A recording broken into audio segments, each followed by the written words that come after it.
जालन्यात कृषी विभागाने दिलेलं बियाणं उगवलं नसल्याचा प्रकार जो आहे तो समोर आलेला आहे। जालन्यातील रेवगाव येथील महिला बचत गटाला कृषी विभागाकडनं 15 शेतकऱ्यांना 25 बॅग बियाणं मोफत वाटप करण्यात आलेलं होतं। या शेतकऱ्यांनी हे बियाणं पेरलं देखील, मात्र हे बियाणं उगवलं नसल्याचा प्रकार समोर आलेला आहे। मी सध्या रेवगाव शिवारामध्ये आहे। खरं तर कृषी विभागाकडनं मोफत बियाण्याचं वाटप झालं, या शेतकऱ्यांनी पेरलं, मात्र हे बियाणं उगवलं नाही। त्यामुळे शेतकऱ्याला हा मोठा फटका बसलेला आपल्याला पाहायला मिळतो। खरं तर जालन्यात अगोदरच पेरण्या ज्या त्या उशिरानं झालेल्या आहे आणि आता या शेतकऱ्यांवर दुबार पेरणीचं संकट जे आहे ते कृषी विभागाच्या बियाण्यामुळे निर्माण झाल्याचं आपल्याला पाहायला मिळतं। आणि यामुळे हे बियाणं उगलं नसल्यामुळे लाखो रुपयांचा फटका रेवगाव येथील शेतकऱ्यांना बसलेला आहे। या शेतकऱ्यांनी या संदर्भात जिल्हाधिकाऱ्यांसह कृषी अधीक्षकांकडे देखील तक्रार केलेली आहे। आपल्यासोबत शेतकरी आहेत।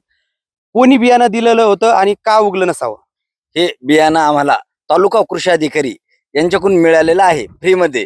पण हे बियाणं जे आहे हे उगलंच नाही। हे बघा, हे बियाणं याला जमीन जशाला तशी बुरशी लागलेली आहे। हे बियाणं 2 इंचावरच पेरलेलं आहे। हे आपण आता प्रत्यक्षात उकरून वर काढलेलं बियाणं आहे। हा जो गट नंबर आहे रेवगाव मधला, हा 477 आणि 478 गट नंबर मध्ये हे बियाणं पेरलेलं आहे। हे बियाणं पेरण्यासाठी आम्हाला खूप काही खर्च झालेला आहे। शासनानं तो खर्च भरून देण्यात यावा। पेरणीचा खर्च आहे आमचा एकरी जवळपास 1200 रुपये। याला बॅग पेरलेली आहे आम्ही, खताची बॅग 2200 रुपयाचा खर्च आहे। याच्या मागे तणनाशक फवारणी झालेली आहे, तो खर्च आमचा जवळपास 1000 रुपये खर्च आहे। असा प्रत्येकी एका बॅगला जवळपास 5000 रुपये आम्हाला खर्च आलेला आहे।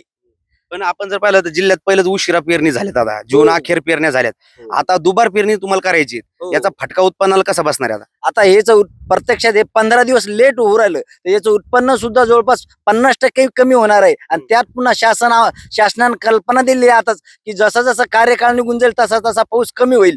पुढे हे आता 15 दिवस लेट झाल्यामुळे पुढे कसं हे पीक येईल हेही आता सांगता येत नाही। कारण आजूबाजूला सर्व शेतकऱ्यांचे टोटल घरचं बियाणं असेल किंवा दुसरं बियाणं असेल ते तरळून उगलेलं आहे। आणि हे बियाण्याला जवळपास 10 दिवस होत आले, आजही हे बियाणं उगलेले आपण प्रत्यक्षात बघू शकता।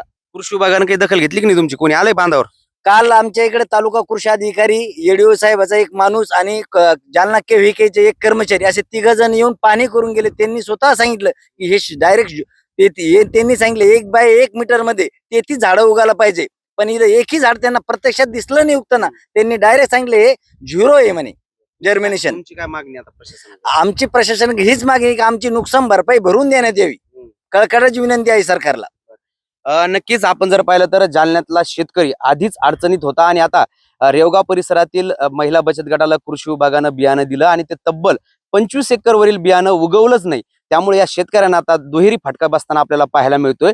कारण अगोदरच पेरण्या लांबलेल्या आहेत, त्यात आता दुबार पेरणी करायची असल्यामुळं याचा फटका उत्पन्नावर देखील बसणार आहे। त्यामुळे कृषी विभागानं तात्काळ शेतकऱ्यांना मदत करावी अशी मागणी जी आहे या शेतकऱ्यांच्या आहे। आमच्याकडे महाबीजच्या जे 444 लॉटचं बियाणं आहे, KDS 992 फुले दुर्वा व्हेरायटी आहे। एकूण 40 शेतकऱ्यांच्या तक्रारी प्राप्त झालेल्या आहेत काल आणि परवा दिवशीमध्ये।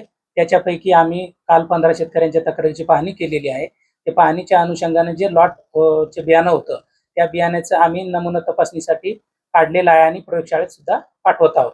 पुढील प्रक्रिया चालू आहे तपासणीनुसार। इतर काही कंपन्यांच्या तक्रारी तुमच्याकडे? इतर 7 शेतकऱ्यांच्या तक्रारी प्राप्त झालेल्या आहे। त्याच्यामध्ये 3 ग्रीन गोल्डचे आहेत, 3 बुस्टरचे आहे आणि एक अजित कंपनीची तक्रार प्राप्त झालेली आहे। तपासणी त्यांच्या सुद्धा सुरू आहे। तर या 2 ज्या बचत गटाच्या तक्रारी आहेत ते आपणच म्हणजे कृषी विभागाने जे मोफत बियाणं अंतर्गत वाटप केलेलेच आहे? हो हो हो हो त्या शेतकरी गटांनी ऑनलाईन केलेलं होतं, त्यांची निवड झालेली आहे आणि निवड होऊन त्यांना आपण बियाणं तालुका कृषी अधिकारी कार्यालयामार्फत देण्यात आलेलं होतं।